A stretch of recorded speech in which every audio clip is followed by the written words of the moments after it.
Olá pessoal, meu nome é André Luiz, eu sou cardiologista e ecocardiografista, trabalho há mais de 10 anos com pacientes hipertensos e atendo em um centro de hipertensão de alto risco na cidade de Brasília de Minas, no estado de Minas Gerais, aqui no norte de Minas Gerais. Vamos dar início ao nosso programa em treinamento de hipertensão arterial, enfocando no tratamento medicamentoso. Nosso programa chama Pressão 14.9. Fatores de risco coexistentes, que a gente fala que são aqueles fatores de risco intrínsecos aos pacientes. Sexo masculino é muito mais comum na hipertensão. Idade acima de 55 anos para o homem, acima de 65 anos para a mulher, seria um fator de risco adicional. Doença cardiovascular prematura em parentes, que seria a história familiar em parentes de primeiro grau, por exemplo, um infarto em um homem acima de 55 anos ou acima de 65 anos, irmão da paciente ou irmã da paciente ou nos pais do paciente, seria um fator de risco adicional.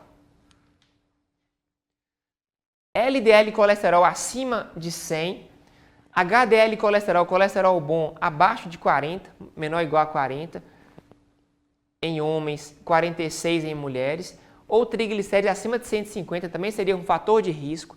A presença de diabetes por si só já é um fator de risco e a obesidade também, com IMC acima de 30, seria um fator de risco isolado. E esses aqui são alguns fatores de risco que fazem que automaticamente o paciente saia do risco moderado para o risco alto, devendo, portanto, você intensificar os seus retornos, intensificar suas metas, às vezes intensificar até o tratamento medicamentoso. Quais seriam esses fatores?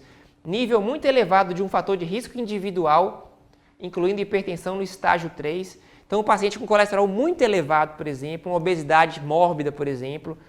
Paciente com eclâmpsia ou pré-eclâmpsia prévia, você automaticamente muda esse paciente do risco moderado para o alto risco. Portador de apneia do sono. Pressão de pulso acima de 60, principalmente em idosos, que seria aquele VOP, ou um ácido úrico elevado, acima de 7 para homens, acima de 5,7 para mulheres, modificaria esse nosso paciente de um risco moderado para um risco alto. Mais alguns aqui, o PCR ultrassensível indicando alto risco, acima de 2, a frequência cardíaca elevada, alguns fatores psicossociais e econômicos, dificuldade de aquisição de medicações, por exemplo, a presença de síndrome metabólica, vou estar determinando daqui a pouquinho, sedentarismo, fatores psicossociais e econômicos e distúrbios inflamatórios crônicos.